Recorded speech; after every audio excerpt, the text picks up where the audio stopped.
soi dòng lên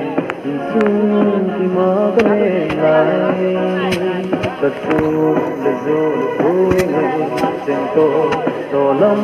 vai lô cái con con lại tầng hai nghe gì âm âm thì cô thả riêng ô các quý na thứ hàng năm mỗi lần hàng thì trôi siêu xe như lê ba tên nô dày lá nữa ôi ôi đi yêu không muốn nhìn dù tôi thiên lối đi đi ô các ngày nào sự thì bố tiếng hàng gầm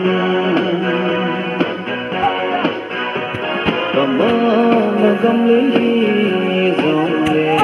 cả gỗ người trên tố có lên nào gầm cà phê là gầm để chính hàng gầm hơi cà xí lít nhau giang gầm lê cả ngài ngày gì mong thầy cô thở riêng nghe ô cà phê mà thứ hàng mỗi lần hàng kỳ trôi siêu xe dù lê ba tên nô dày lá nó ôi nó gồng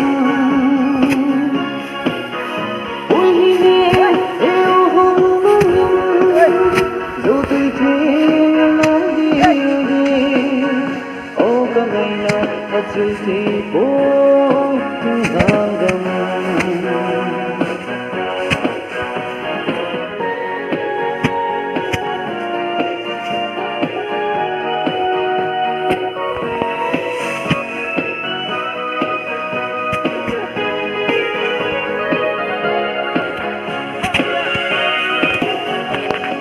gấm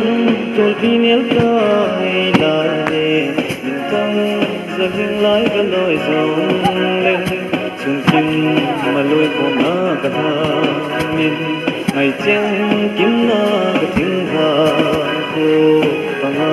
ngày gì mang cây cô thả riêng nghe ô cà phê na thứ hàng mỗi lần hàng kỳ trôi siêu xe dù lê ba tên nô dày lá nó ôi nó gầm ôi nghe yêu không có nhìn dù tôi thiên lối đi đi ô cả ngày nào mà chưa thì cô